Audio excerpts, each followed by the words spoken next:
एक वक्त की बात है, एक गांव में दो मियाँ बीवी रहते थे, जिन्होंने अपने घर के बाहर फूलों का एक बागीचा लगाया हुआ था। वो उस बागीचे में से फूल तोड़कर अपनी दुकान पर बेचा करते थे। शादी ब्याह और दीगर तकरीबात के लिए लोग उन्हीं से फूल खरीदते थे। जी भाई, फूल क्या रुपए हिसाब दे रहे हो? भाई गुलाब का फूल 20 रुपए, चंबेली 25 रुपए, मोती फूल 15 रुपए और गेंदे का फूल 10 रुपए है। ओ भाई खैर तो है, इतने महंगे फूल बेच रहे हो और गेंदे का फूल तो 1 रुपए का मिलता है और तुम 10 रुपए का बेच रहे हो। ओ हेलो, जिस तरह जंगलों में गेंडा नायाब है, इसी तरह मेरा ये गेंदे का फूल भी नायाब है। दिमाग की ज्यादा दही करने का नहीं, लेनी है तो बता। गांव में और कोई दुकान नहीं है ना, इसलिए जो मर्जी चाहो रेट लगाओ। ये बात ठीक नहीं है। क्या ठीक है क्या गलत है, इसका फैसला मैं करूँगा, तू नहीं। कोई चीज लेनी है या ऐसे ही मेरा टाइम जाया कर रहा है? भाई परसों मेरे भाई की शादी है, तुम गुलाब और गेंदे का फूल की माला बना देना, मैं परसों आकर ले जाऊंगा।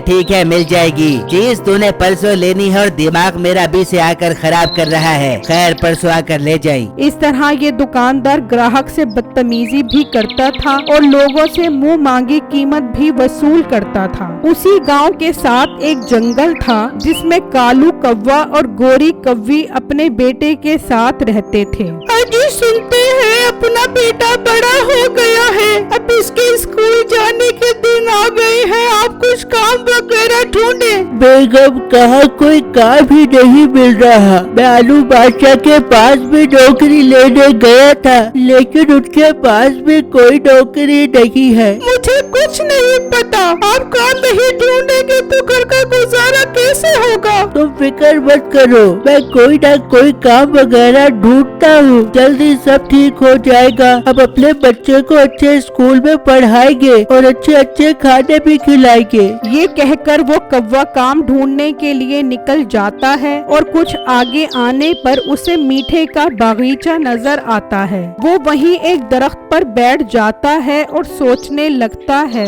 ये बागीचा तो बहुत खूबसूरत है। अगर मैं इस बागीचे के फूल तोड़कर जंगल में बेचूं तो मेरी कमाई बहुत अच्छी हो सकती है और हमारी गरीबी भी दूर हो जाएगी। कौवा खुशी में वापस अपने घर की तरफ निकलता है। ये क्या, आप तो काम ढूंढने के लिए निकले थे अभी और फौरन वापस आ गए? खैर तो है ना? हाँ बेगम, सब खैर ही है, मुझे काम मिल गया है। इतनी जल्दी काम मिल गया? हाँ बेगम, मैंने एक फूलों का बागीचा देखा है जिसमें तरह तरह के फूल है। तुम और मैं जाकर वो फूल तोड़ते हैं और इन्हें जंगल में बेचेंगे, बहुत अच्छा मुनाफा होगा। अरे वाह, ये तो बहुत अच्छा काम है, फिर तो हम अपने बच्चे को बहुत अच्छी तालीम दिलवाएंगे। हाँ बेगम, देखना जंगल के सारे परिंदे हमसे फूल खरीदेंगे। तुम चलो, हम जाकर फूल तोड़ते हैं। फिर वो कौवा कौवी दोनों घर से निकलते हैं और उसी बागीचे में आ जाते हैं। कालू जी, ये बहुत अच्छा बागीचा है, आप बिल्कुल ठीक कह रहे थे। हाँ गोरी कौवी, मैं भी कोई गलत कह सकता हूँ। चलो अब टाइम जाया न करो, चलकर फूल तोड़ते हैं। फिर कालू कौवा और गोरी कौवी बागीचे में उतर जाते हैं और वहाँ से फूल तोड़ने लगते हैं और वो फूल टोकरी में डालकर वहाँ से उड़ जाते हैं और अपने घर ले आते हैं।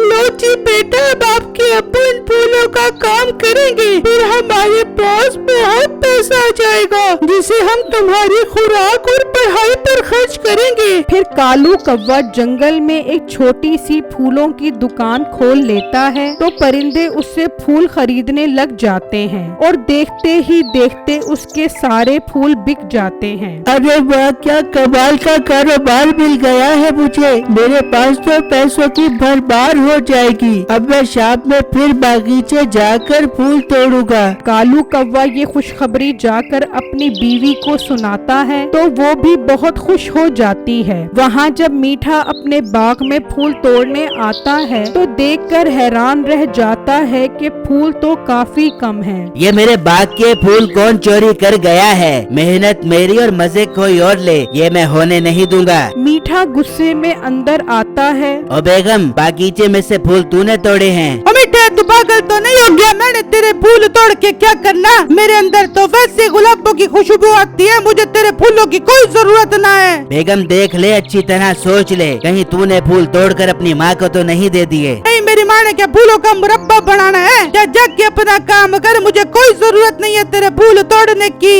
वो अभी बात कर ही रहे होते हैं कि उन्हें बागीचे में से आवाज आती है और जब वो खिड़की से देखते हैं तो वहाँ पर वो कौवा कव्वी फूल तोड़ रहे होते हैं। देख ले मीठे, तुम मुझ पर इल्जाम लगा रहा था, हाँ तो काले काले कव्वे तेरे फूल तोड़ रहे हैं। इनकी ये हिम्मत, ये मेरे फूल तोड़े, मैं इनको नहीं छोड़ूंगा। मीठा गुस्से में बाहर आता है तो वो दोनों फूल लेकर वहाँ से उड़ जाते हैं। मीठे, अब तुझे तेरे फूल नहीं छोड़ दे देंगे, ये तो बार बार आके तेरे फूल तोड़ दे देंगे।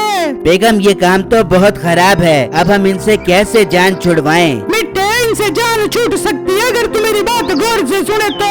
हाँ बेगम सुना। मीठे, तेरी छड़े वाली बंदूक किस काम आएगी? तू बंदूक लेके बैठ जाओ, जैसे ये दोनों अब इनको मोट के घाट उतार दे दियो। हाँ बेगम तू ठीक कह रही है, मैं अब इन दोनों को जान से मारे बगैर नहीं रहूंगा। वहाँ वो कौवा आज भी अपने फूल बेचकर फारिग हो जाता है और जब घर आता है तो देखता है कि गोरी कव्वी को बहुत तेज बुखार होता है। कभी खैर तो है, आज तुम्हारी तबीयत कुछ ठीक नहीं लग रही। बस कालू जी, मुझे बहुत तेज बुखार हो गया है। असल में रात को ठंड बहुत थी ना, इसलिए मैं बीमार हो गई हूँ। ओहो बेगम, इसका मतलब आज मुझे फूल तोड़ने अकेले ही जाना पड़ेगा। हाँ कालू जी, आज आपको अकेले जाना पड़ेगा फूल तोड़ने के लिए। ठीक है, मैं अकेले ही जाता हूँ। फिर कालू कौवा टोकरी लेकर निकलता है और वहाँ मीठा बंदूक लेकर उसके इंतजार में बैठ जाता है। तो कुछ देर बाद जैसे ही कालू कौवा आता है, मीठा उस पर फायर कर देता है और वो वहीं जख्मी होकर गिर जाता है। वहाँ जब काफी रात हो जाती है और कालू कौवा वापस नहीं आता तो गोरी कव्वी परेशान हो जाती है। कालू जी अभी तक वापस नहीं आए, मैं उन्हें जाकर देखती हूँ। गोरी कव्वी परेशानी में घर से निकलती है और जब वो बागीचे में आती है तो कालू आखिरी सांसें ले रहा होता है। कालू जी, आपको क्या हो गया? आपको किसने मारा है कालू जी? कभी मैं जैसे ही फूल तोड़ने आया, इस बागीचे के मालिक ने मुझ पर फायर कर दिया। मैं नहीं बच सकूंगा, तुम मेरे बेटे का ख्याल रखना और इस इंसान से मेरी मौत का बदला लेना। ये कहकर कालू कौवा मर जाता है। कालू जी उठ जाए, हम आपके बगैर कैसे जिंदा रहेंगे?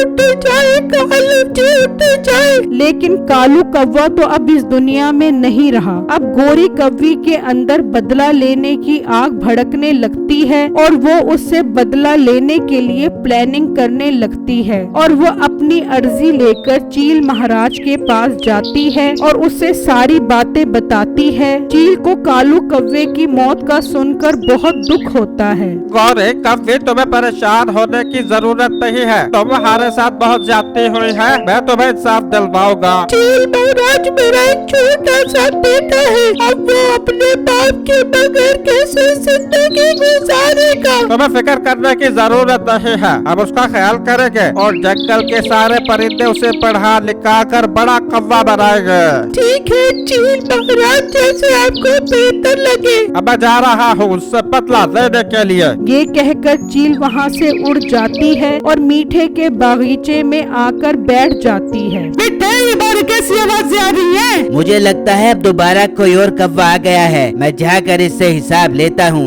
मीठा गुस्से में बंदूक उठाकर बाहर आता है तो वहाँ बहुत बड़ी चील बैठी होती है। मीठा जैसे ही उस पर निशाना लगाता है वो उड़कर आती है और मीठे को उठाकर ले जाती है। हाय रे, चील मेरे मीठे को उठा के ले गई। मैं अंदर जाती हूँ, कहीं मुझे ना उठा के ले जाते।